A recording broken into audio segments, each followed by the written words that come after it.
uma doutrina que tem a caridade como bússola, uma filosofia que propõe a lei de causa e efeito como explicação para os males humanos, uma ciência iluminada pela fé. Estamos falando do Espiritismo.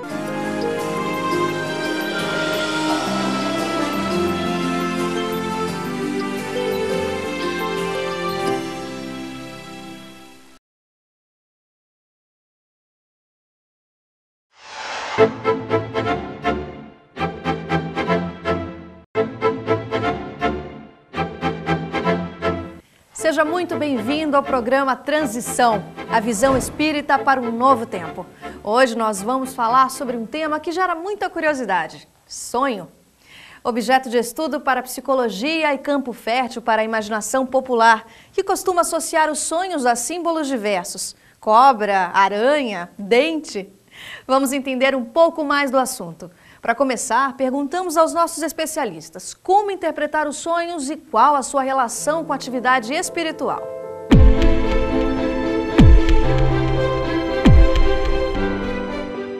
Os sonhos são o resultado de uma pausa que precisamos em relação ao organismo.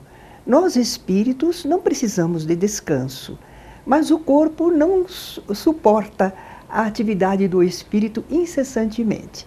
É um momento importante na vida das pessoas, porque é o refazimento das energias do corpo. É o momento em que o corpo físico está adormecido, o espírito ele tem uma flexibilidade, ele tem uma possibilidade de se afastar do corpo. Normalmente isso é chamado de desdobramento, mas é também uma exteriorização do espírito com o seu perispírito. O espírito se afasta um tanto desse corpo que ele está animando e ele vai viver algures, mas ele mantém cordões fluídicos ligados ao corpo que está dormindo. Ele tem constante ligação com o corpo. O corpo não está abandonado, não está inerte, não perdeu a vida. E o espírito apenas se afastou numa emancipação parcial. Não há ruptura dos laços perispiríticos e o espírito se afasta, mas ele fica ainda ligado ao campo físico. É um afastamento parcial e não aquela ruptura completa que ocorre pela ocasião da morte. Esse fenômeno, ele é um fenômeno natural, isso todas as pessoas têm. Tem um capítulo de O Livro dos Espíritos, O Sono e os Sonhos. E os espíritos, a equipe do Espírito da Verdade explica a Kardec que quando o nosso corpo físico dorme, o nosso espírito, acompanhado, revestido de perispírito, vai para o plano espiritual numa forma mais consciente, porque pelo pensamento sempre estamos lá, estamos onde está nosso pensamento. Para mim, o sonho está muito mais ligado às experiências extrafísicas do que ao símbolo que ele represente da vida atual. Então, todo indivíduo, quando vai dormir à noite, invariavelmente sai do corpo. A maioria não se lembra, não é? Por que não se lembra? Por falta de exercício, por conta dos condicionamentos milenares de nós deitarmos e dormir, deitarmos e dormir.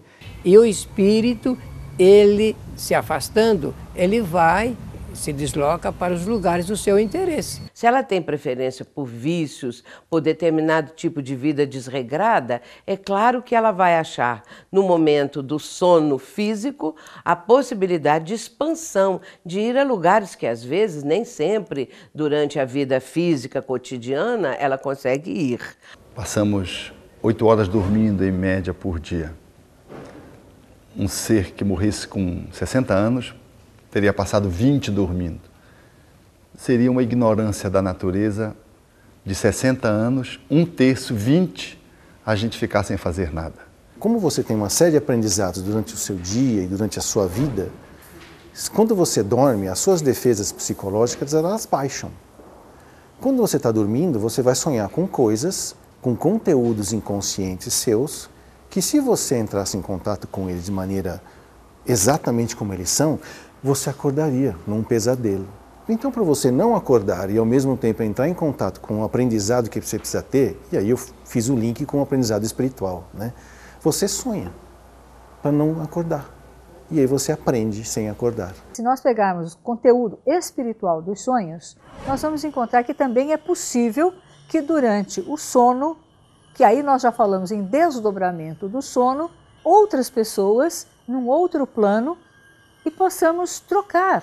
E ter atividades fascinantes, intensas, positivas, às vezes negativas, dependendo do nível evolutivo do espírito, ele vai se vinculando a determinadas outras pessoas que estão fora do corpo e a espíritos que estão desencarnados e vive experiências do campo espiritual como se estivesse no campo físico.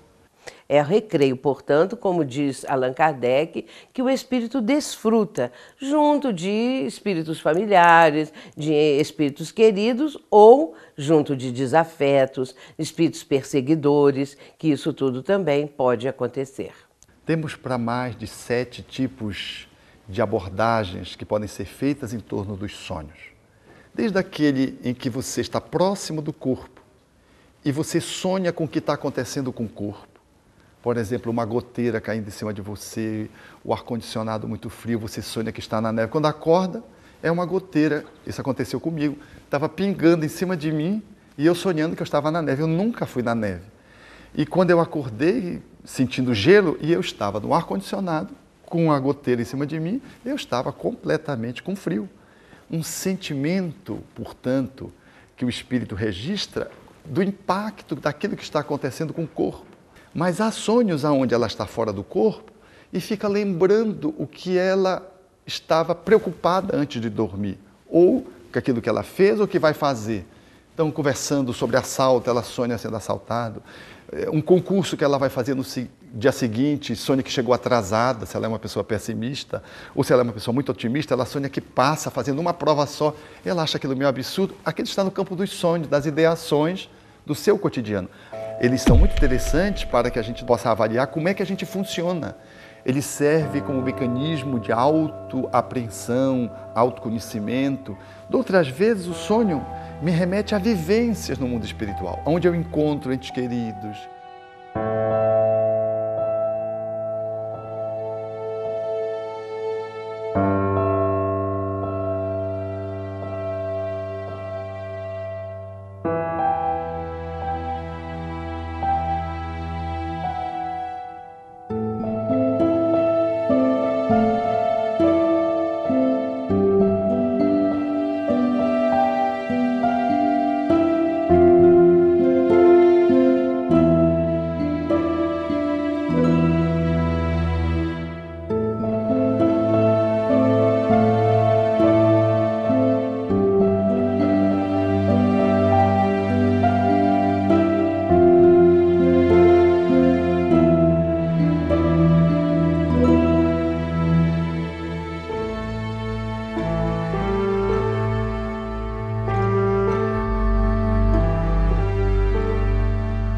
Alguns vão atrás dos projetos que estão tendo aqui enquanto encarnados, outros vão para o emprego dar continuidade ao seu trabalho, quando eles ficam muito fixos no trabalho, outros vão atrás de interesses sexuais, de bebidas, etc.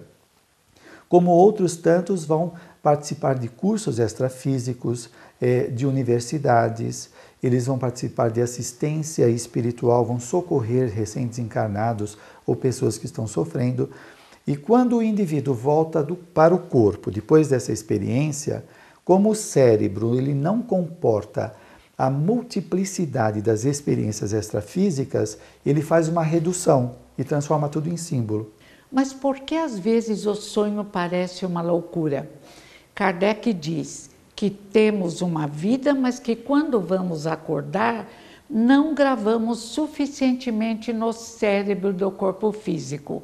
E nesse caso, quando lembramos alguma coisa, misturamos tudo. Imaginação, desejos não realizados, encontros. Embora esteja em símbolo e a pessoa nem sempre consiga decodificar, mas está no inconsciente dela. Então ela pode voltar, se ela encontrou um parente muito querido, ela pode voltar reconfortada. Às vezes ela estava angustiada que perdeu alguém. Ela volta mais esperançosa, ela sabe que o melhor vai acontecer, então ela teve um encontro com alguém que foi saciado a saudade. Quando a emoção é real, como por exemplo, eu acordei e senti uma alegria, umas saudades do meu pai, é que houve um encontro. De outras vezes é apenas imaginário, um desejo não realizado. A psicologia apresenta uma interpretação dos sonhos, especialmente a junguiana, porque Carl Gustav Jung teve a possibilidade de analisar e interpretar os sonhos. Ele próprio tinha sonhos também muito interessantes que ele, acordado evidentemente nas suas pesquisas, procurava interpretar. Dentro da psicologia, o sonho é tratado dentro do processo terapêutico no sentido de entender quais são essas mensagens do inconsciente ou material recalcado que aparece no momento em que nós temos um afrouxamento da mente, da consciência, e esse material se mostra, esse material vem à tona. Mas o sonho é tão importante que Freud o utiliza na psicanálise como terapia, como remédio. Porque como aparecem os desejos não realizados e é uma linguagem também do inconsciente, é possível analisar o sonho e verificar o que a pessoa está querendo através, o que o inconsciente está pedindo através daquele sonho. Juntando as duas teorias, eu acho que Freud, Jung, Maslow, mesmo Skinner, que era behaviorista, jamais poderiam dizer que o sono e o sonho não têm função na vida da gente. E ampliando com a visão espírita, então a gente começa a entender que há necessidade sim de se sonhar para se aprender. Os sonhos podem trazer mensagens sobre o futuro? Isso é real? O futuro pertence apenas a Deus e só os espíritos superiores são capazes de fazer previsões seguras, que são possibilidades de ocorrência. No entanto, algumas circunstâncias que vão se dar e que estão dentro de uma programação estabelecida na Terra, elas igualmente são acessíveis a espíritos menos evoluídos. André Luiz até cita o caso de uma moça que estava prestes a passar por uma situação grave e encontrou-se com uma entidade no plano espiritual, uma avó, que a alertou sobre o que ela teria que passar no sentido de manter-se em estado de alerta. Esteja em estado de alerta porque tem uma situação aí. Efetivamente, eventualmente, este fenômeno pode se dar. Mas quando ele se dá em relação ao futuro, na maioria das vezes ele vem de uma forma cifrada, vem como um código. Num contexto de psicoterapia ou de psicodinâmica, a interpretação do sonho leva em consideração um monte de coisas. Por exemplo, você sonhou com cobra? Como é que era essa cobra? Ela estava viva, ela estava morta? Você estava onde? Tinha alguém com você? Era de dia ou era de noite? Porque o simbolismo não é a cobra em si. Sonhar com isso é igual a isso, sonhar com isso é igual àquilo, como se houvesse uma tabela. Absolutamente é muito difícil fazer a interpretação do sonho do outro. Um psicoterapeuta bem alinhado, ele ajuda o sonhador a fazer a interpretação do seu próprio sonho. Porque só quem sonha é que sabe do seu sonho. Alguém pode ajudar a mediar essa interpretação. Mas essa de se encontrar no livro, o resultado para cada sonho do seu significado, muitas vezes é mais uma jogada comercial. Então tem da sabedoria popular também, muita gente que diz, olha, sonhar com queda de dente, alguma coisa relacionada a dente, é morte de algum próximo. As pessoas juram que isso é real, eu não conheço. Agora sei que esses encontros espirituais podem ser extremamente sinalizadores, importantes, para que as pessoas tenham uma espécie de guiança na sua existência. Tchau!